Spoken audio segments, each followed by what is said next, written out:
Hello students, एक बार फिर से आप सभी का हमारे यूट्यूब चैनल पर मोस्ट वेलकम है। आई होप आप सभी बहुत ही अच्छे होंगे।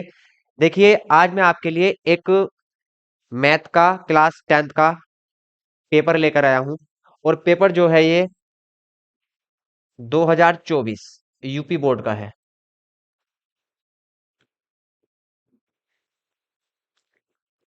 यूपी बोर्ड का पेपर भी आपका एनसीईआरटी की बुक से ही बनता है। तो ये कल आपका पेपर हुआ है यूपी बोर्ड वाले बच्चों का 10th क्लास का 2024। तो इसके मैं 20 एमसीक्यूज आपके लिए लेकर आया हूं। आपको सीबीएसई बोर्ड में भी बहुत हद तक ये हेल्प करने वाले हैं। तो 20 क्वेश्चन है, 20 क्वेश्चन है, तो 20 मिनट्स में इनको हम फिनिश करने वाले हैं। चलिए चलते हैं पहले क्वेश्चन पर। पहला क्वेश्चन क्या है, पढ़ेंगे भाई। The sum of zeros of the polynomials 3x² + 5x + 2 will be. क्या पूछा गया आपसे? The sum of zeros. तो सम ऑफ जीरोस क्या होता है? Alpha plus beta. क्या होता है? Alpha plus beta. और इसकी वैल्यू होती है आपकी -b/a। अल्फा प्लस बीटा की वैल्यू क्या होती है? -b/a। अब यहां से इक्वेशन क्या है आपकी? 3x² + 5x + 2। जनरल इक्वेशन से अगर हम कंपेयर करें ax² + bx + c, तो यहां से b की वैल्यू कितनी है? 5 है। a की वैल्यू कितनी है? 3 है। a की वैल्यू आपकी 3। तो यहां से -b/a हमको फाइंड करना है। -b/a क्या होता है? सम ऑफ जीरोस। तो यहां से -3/5। ऑप्शन चेक करेंगे कौन सा सही होगा। ऑप्शन आपका सही होगा बी। बी ऑप्शन क्या होगा आपका? Sorry, -b/a। -b 5/3।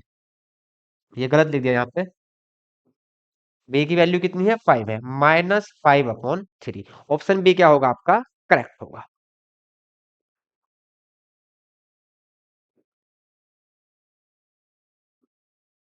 Question number second पढ़ेंगे। There will be no solution of the equation 2x + ay minus 2x + ay = 1 and 3x - 5y = 7। कोई सॉल्यूशन नहीं है। कोई सॉल्यूशन नहीं है। तो यहां से क्या करना है हमको? a1/a2, b1/b2 और c1/c2 की वैल्यू क्या करेंगे? यहां से फाइंड करेंगे। तो यहां से a आपको फाइंड करना है। a1/a2 इक्वल होगा v1/b2। ठीक है। अगर यहां से हम कंपेयर करें a1x b1y + c1 इक्वल क्या होता है? 0। और यहां से a2x + b2y + c2 इक्वल क्या होता है? 0। तो यहां से a की वैल्यू क्या है? a1 की वैल्यू 2। यहां से a2 की वैल्यू कितनी है आपकी? a2 की वैल्यू 3। यहां से b1 कितना है? a। और यहां से v2 कितना है आपका? -5। क्लियर। यहां वैल्यू पुट कर देंगे भैया। a1 आपका 2/a2 है आपका 3 इक्वल। यहां से b1 आपका है a। b1 क्या है? a अपॉन v2 है आपका -5। 5 मल्टीप्लाई में चला जाएगा तो यहां से a की वैल्यू आएगी -10/3। -10/3। ऑप्शन क्या सही होगा आपका? ऑप्शन आपका सही होगा सी पार्ट, -10/3। चलिए नेक्स्ट क्वेश्चन देखते हैं। The nature of roots of the equation will be rational and equal, irrational, rational and unequal, not real. तो यहां से डिटर्मिनेंट की वैल्यू फाइंड करेंगे। डिटर्मिनेंट आपका क्या होता है? डिटर्मिनेंट होता है √b² - 4ac। √b² - 4ac। इसको यहां से चेक कर लेंगे डिटर्मिनेंट को। डिटर्मिनेंट यहां से चेक करेंगे। General equation ax² + bx + c = 0। a की वैल्यू है आपकी 2, b की वैल्यू है आपकी 5, c की वैल्यू है 4। b का स्क्वायर करेंगे 25 - 4 × 2 × 4। यहाँ से 25 - 4 2 जा 8, 8 4 जा 32। √-7। √-7। अब डिटर्मिनेंट क्या है आपका? √-7 है। तो यहां से ये क्या होंगे? Not real. क्या होंगे, नॉट रियल। जब डिटरमिनेंट स्क्वायर रूट के अंदर माइनस आ जाए तो वो कैसे होंगे, नॉट रियल होंगे। तो ऑप्शन 4 क्या होगा आपका, करेक्ट होगा। चलिए भाई, नेक्स्ट क्वेश्चन पढ़ते हैं। Tenth term from the end of AP, ये ध्यान से पढ़ेंगे क्या लिखा है, फ्रॉम द एंड। जब हम एंड से कोई टर्म फाइंड करते हैं तो उसका फॉर्मूला होता है L minus N minus one multiply. Clear, ये होता है। चलिए, तो यहां से सीरीज क्या है आपकी, 4914 254। यहां से लास्ट की टर्म क्या है आपकी, एल है आपका 254। ए, ए की तो जरूरत नहीं है। डी, डी फाइंड करना है। डी क्या है आपका, 9 - 4, T2 माइनस T1 कितना आएगा, 5। Will be tenth term, tenth term from the end, from the end tenth term find करनी है। तो एन की वैल्यू वैल्यू कितनी है आपकी, 10 है। एन कितना है, 10 है। वैल्यू पुट कर दीजिए, यहाँ पे सॉल्व हो जाएगा भैया। L 254 minus N minus one, 10 - 1 9 multiply D, D कितना है आपका 5, 9 5 45, 45 क्या हो जाएगा, माइनस हो जाएगा इसमें से। यहाँ से 9, यहाँ से 0, 209। ऑप्शन सी क्या होगा आपका, करेक्ट होगा। तो इजी क्वेश्चन है, कोई दिक्कत नहीं है। नेक्स्ट क्वेश्चन पढ़ेंगे भाई। In the figure there is a pair of similar triangle, it's correct symbolic expression will be. अब यहां से देखिए, एंगल बी है, एंगल बी पे क्या है, 80 है। एंगल बी पे क्या है, 80 है। और यहाँ एंगल डी पे क्या है, 80 है। ठीक है, एंगल डी पे क्या है, 80 है। इस चीज को बहुत ध्यान से समझेंगे, इस चीज को बहुत ध्यान से समझेंगे। 80 यहाँ कहाँ है, एंगल बी पर, और 80 डिग्री यहाँ कहाँ है, एंगल डी पे। ये इसका हाफ है और ये इसका हाफ है। ठीक है, तो बी के प्लेस पे यहाँ क्या है, डी, बी के प्लेस पे क्या है, डी। तो बी जहां डी के साथ रिप्लेस हुआ होगा वही आंसर क्या होगा, सही होगा। यहाँ बी के प्लेस पर कौन है, ई नहीं। बी के प्लेस पर कौन है, एफ नहीं। बी के प्लेस पर कौन है, डी। बी के प्लेस पर डी। देखिए, यहाँ एंगल बी पर है और यहाँ एंगल डी पर है, तो बी के प्लेस पे कौन आएगा, डी आएगा। तो जिस ऑप्शन में बी के प्लेस पर डी होगा वो ऑप्शन क्या होगा आपका, करेक्ट होगा। यहाँ बी मिडिल में है लेकिन यहाँ मिडिल में क्या है, ई। तो बी के साथ क्या आया, ई आया, गलत है। इसको सोल्व करने की जरूरत ही नहीं है भाई। यहाँ से बी है, बी के साथ क्या है मिडिल में, एफ है नहीं, लेकिन हमको बी के साथ डी का कॉम्बिनेशन चाहिए, बी के साथ डी का कॉम्बिनेशन चाहिए। तो बी यहाँ है तो डी यहाँ, ऑप्शन सी क्या होगा, करेक्ट होगा। तो इसको आपको सोल्व करने की जरूरत ही नहीं है कुछ भी। चलिए नेक्स्ट क्वेश्चन देखते हैं भाई। Distance of the point -3 - 4 from the origin. अब फ्रॉम द ओरिजिन जब होता है, x2 - x1 का होल स्क्वायर होता है, प्लस y2 - y1 का होल स्क्वायर होता है। ठीक है, अब यहां से x1 और आपके y1 क्या हो जाएंगे, 0 हो जाएंगे, क्योंकि हमको चाहिए फ्रॉम द ओरिजिन। ओरिजिन क्या होता है, 0, 0। ठीक है, तो यहां से तो 0 हो जाएंगे। तो x2 का स्क्वायर प्लस y2 का square, square root x2, x2 कितना है आपका -3, -3 का स्क्वायर 9, प्लस -4 का स्क्वायर 16। यहां से कितना आया, स्क्वायर रूट 25, 25 का स्क्वायर रूट 5 क्या आएगा, 5। ऑप्शन सी क्या होगा, करेक्ट होगा। आप देख रहे होंगे ऑप्शन सी बहुत करेक्ट हो रहे हैं भाई।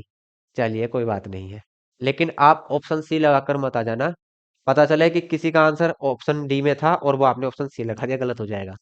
कोट ए की वैल्यू 3/4 है, then the value of sec A. Cot A, cot A क्या होता है देखिए, कोट ए आपका होता है base upon height, base upon height. ठीक है, यदि हम एक ट्राइंगल लें, ठीक है, यहाँ एंगल है आपका ए, ए एंगल है, बेस, बेस क्या है 3 है और हाइट क्या है 4 है। तो हम पीजीटी यूज करते हैं ट्रिपलेट, तो यहाँ क्या आएगा, 5 आएगा। 4 का स्क्वायर प्लस 3 का स्क्वायर क्या हो जाएगा, वो 5 आ जाएगा यहाँ से। तो वैल्यू आपसे पूछी गई है सेक ए, सेक ए। सेक ए क्या होता है, सेक ए होता है आपका हाइपोटेनियस अपॉन बेस क्या होता है, हाइपोटेनियस अपॉन बेस। ठीक, हाइपोटेनियस कितना है 5, बेस कितना है 3, 5/3। ऑप्शन डी क्या होगा, करेक्ट होगा। ऑप्शन डी आपका क्या होगा भैया, करेक्ट होगा। अब चलते हैं क्वेश्चन नंबर 8 पर। If tan alpha equal sin alpha then the value of alpha will be. अब tan अल्फा और sin अल्फा की वैल्यू इक्वल कब होती है, किस एंगल पर वैल्यू इक्वल होती है, तो वैल्यू जीरो एंगल पर इक्वल होती है। क्यों, क्योंकि टेन जीरो की वैल्यू 0 डिग्री की क्या होती है, जीरो होती है, और साइन 0 डिग्री की वैल्यू भी क्या होती है, जीरो होती है। तो 0 डिग्री पर दोनों क्या होते हैं, इक्वल होते हैं। तो क्या होगा, 0 डिग्री। ऑप्शन ए क्या होगा, करेक्ट होगा। ठीक है, चलिए। और जो यूपी बोर्ड वाले भी बच्चे हैं, वो भी अपने आंसर भैया यहाँ से चेक कर सकते हैं, सॉल्यूशन देख सकते हैं। If the ratio of the length of a road and its shadow is 1/√3 square root 3, the elevation angle of the sun will be। एक रोड है, ठीक है, एक रोड है और उसकी क्या है, शेडो है, उसकी शेडो है। दोनों में क्या रेशियो है, दोनों में रेशियो है 1/√3, 1/√3। इट मीन्स रोड क्या होगी, 1 होगी, और यहाँ क्या होगा, इसकी शेडो √3 होगी। ठीक, तो यहां से क्या बताना है, the elevation angle of the sun will be. तो यहां से क्या लगाएंगे, टेन। अगर ये आपका ए पॉइंट है, टेन ए हम लगाएंगे। टेन ए क्या होगा, टेन ए होगा height upon base, height upon base. Height क्या है, 1/√3। तो यहां से टेन ए, और ये टेन में किसकी वैल्यू होती है, ये होती है टेन 30 की। तो ए इक्वल कितना आएगा, 30 डिग्री। ए कितना आएगा आपका, 30 डिग्री। That's all clear. चलिए, ऑप्शन ए क्या होगा आपका, करेक्ट होगा भाई। नेक्स्ट क्वेश्चन पढ़ेंगे। Number of parallel tangents lines drawn to the end points of the diameter of a circle will be. अब एक सर्कल है आपके पास, ये आपके पास एक सर्कल है, क्लियर है। चलिए,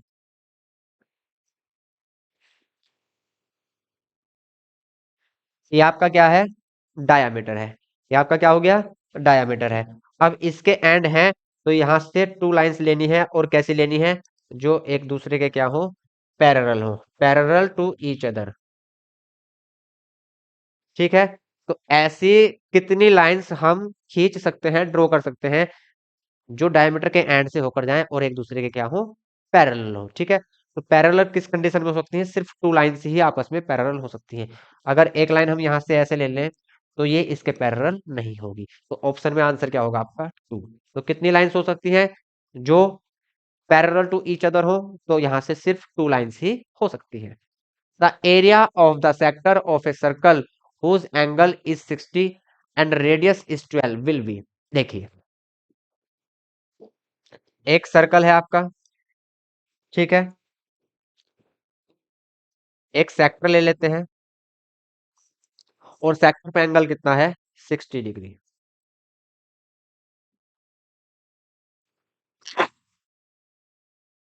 रेडियस कितनी है, रेडियस है आपकी 12। The area of the sector, sector का एरिया हमको फाइंड करना है। सेक्टर का एरिया क्या होता है, theta upon 360 pi R square. Theta 60/360, pi, pi option में ऐसे ही है, आर, आर कितना है 12 मल्टीप्लाई 12 स्क्वायर है। यहाँ से 6 टाइम और 6 से 2 टाइम, 12 टू ज़ा 24 पाई। तो 24 पाई, ऑप्शन सी क्या होगा आपका, करेक्ट होगा। क्लियर। चलिए, क्वेश्चन पढ़ते हैं 12। A diameter of a sphere is d, then its volume will v। A diameter of the sphere क्या है, d है। देखिए, डायमीटर क्या है, d है, तो रेडियस क्या होगी, d/2। डायमीटर क्या है, d है, तो रेडियस डायमीटर का हाफ होती है, तो क्या होगी, d/2। क्या होगी, d/2।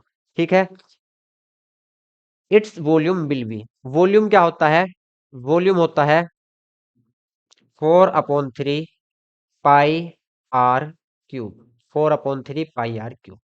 4/3 पाई, आर की वैल्यू क्या है d/2, और d/2 का क्या होगा, क्यूब होगा। d/2 का क्या होगा, क्यूब होगा। ठीक है, क्योंकि डायमीटर क्या है आपका, d है, तो रेडियस क्या होगी d/2। यहाँ से 4/3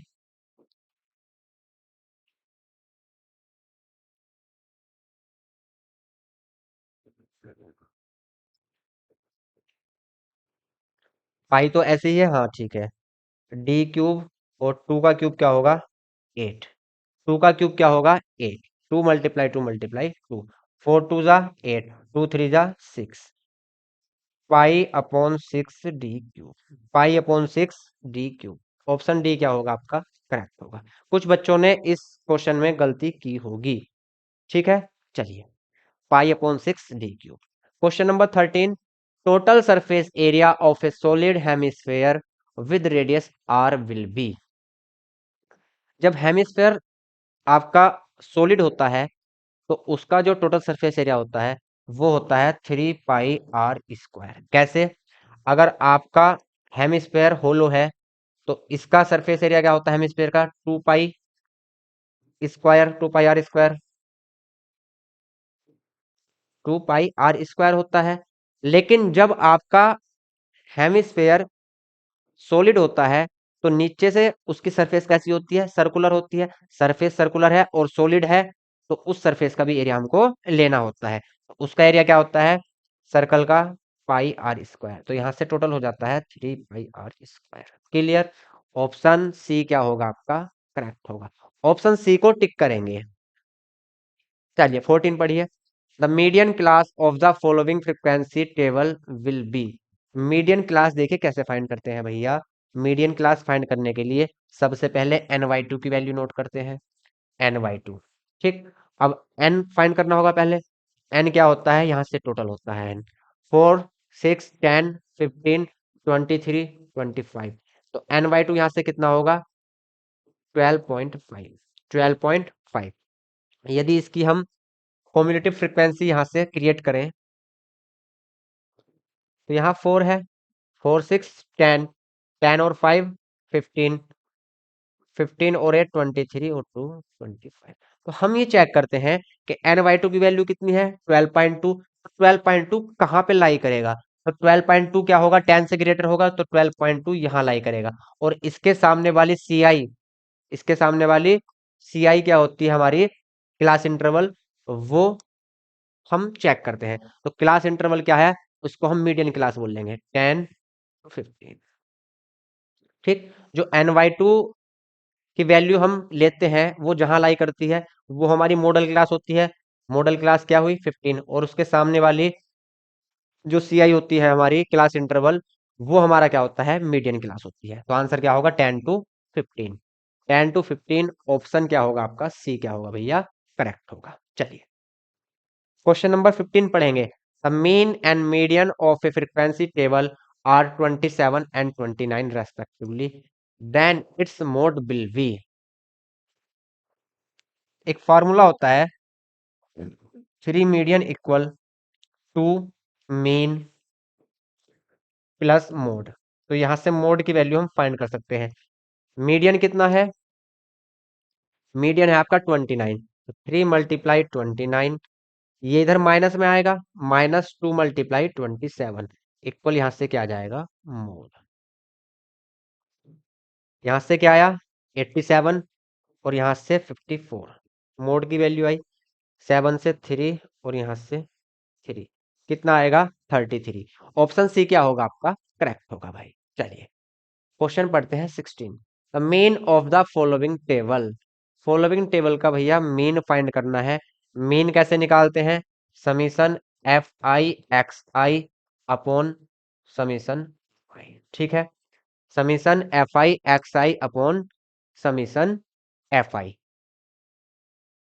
अब XI आपको फाइंड करना है। XI कैसे फाइंड होता है, upper limit plus lower limit दोनों को ऐड करते हैं डिवाइडेड बाई 2। तो यहाँ कितना आएगा 5, यहाँ कितना आएगा 15, यहाँ 25, यहाँ आपका 35। ठीक है, तो यहाँ से ये आई आपकी XI की वैल्यू और ये है आपका FI।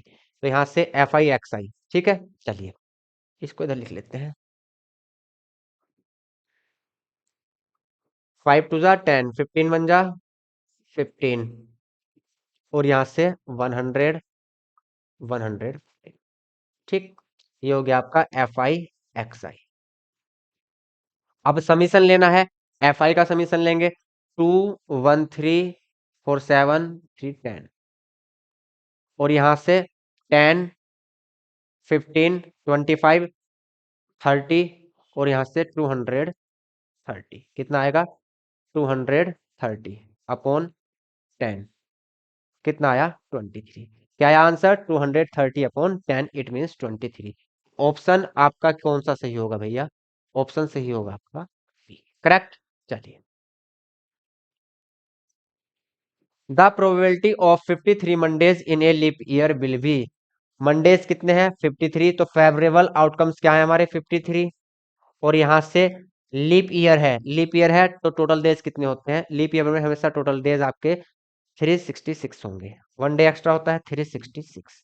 तो जब इसको यहाँ से कट करेंगे तो अराउंड अबाउट क्या आएगा ये 1/7, कितनी वैल्यू आएगी इसकी 1/7। ऑप्शन डी क्या होगा आपका करेक्ट होगा भाई। चलिए, two friends were born in 2020. Find the probability that the date of birth of them will be same. Probability find करनी है कि उनकी डेट ऑफ बर्थ क्या हो, सेम हो, एक ही दिन पैदा हो, साल में किसी भी दिन पैदा हो जाए लेकिन एक ही दिन पैदा हो, ठीक है। लेकिन यहाँ क्या है 2020 है, लीप ईयर है, लीप ईयर में टोटल डेज कितने होते हैं 366। पॉसिबल, टोटल पॉसिबल आउटकम्स कितने होंगे 366, और फेवरेबल आउटकम क्या होगा 1, तो 1/366। ऑप्शन बी क्या होगा करेक्ट होगा भाई। 19, the distance between 2 points 2,3 and 4,1 will be, distance का फार्मूला क्या होता है x2 माइनस x1 का whole square plus y2 minus y1 का होल स्क्वायर, स्क्वायर रूट के अंदर x2 माइनस x1 का whole square plus y2 minus y1 का होल स्क्वायर, x2 4 माइनस 2 का होल स्क्वायर, 4 माइनस 2 2 आ जाएगा का square, plus y2 1 minus 3 minus two का square क्या होगा आपका 4, यहाँ से 4 प्लस 4 क्या होगा 8 होगा, और 8 को हम क्या लिख सकते हैं 2 square root 2, 2 square root 2, option C क्या होगा आपका सही होगा भाई। चलिए, लास्ट क्वेश्चन है क्वेश्चन नंबर 20, क्वेश्चन नंबर 20 पढ़ते हैं। Irrational number in the following will be, 25 का 5 आ जाएगा जो एक रैशनल नंबर है, 81 का 9 आ जाएगा ये भी रैशनल नंबर है, 5/3 पी अपॉन क्यू के फॉर्म में है ये भी एक रैशनल नंबर है, 5 प्लस स्क्वायर रूट 2, 5 क्या है एक रैशनल नंबर है, और प्लस स्क्वायर रूट 2 क्या है एक इरेशनल नंबर है, और जब रैशनल और इरेशनल का सम आता है तो वो इरेशनल होता है हमेशा, क्या होता है इरेशनल, तो यहाँ से 5 प्लस स्क्वायर रूट 2 क्या होगा इरेशनल होगा। तो ये एमसीक्यूज आपके बहुत ही इजी थे, ये यूपी बोर्ड 2024 कल जो पेपर हुआ है उसमें आए हैं। अब मैं आपके लिए, इतना आपका मैथ का पेपर है, डेली एमसीक्यूज की आपको प्रैक्टिस कराऊंगा, क्योंकि एमसीक्यूज क्या होता है 20 नंबर के हैं 20 नंबर्स के हैं, 20 मार्क्स अपने आप में बहुत मायने रखते हैं। तो अगर आपके 20 मार्क्स अच्छे से कवर हो जाएंगे तो आपका पेपर बहुत अच्छा जाएगा, परसेंटेज आपकी इंक्रीज होंगी। ठीक है, कल आपके लिए मैं एक पेपर और लेकर आऊंगा एमसीक्यूज का, वो सैंपल पेपर होगा एमसीक्यूज का, हो सकता है चैप्टर वाइज भी लाऊं या सारे चैप्टर मिलाकर उसको एक साथ भी ले आऊंगा। तो मिलते हैं नेक्स्ट क्लास में, तब तक के लिए बाय बाय, टेक केयर।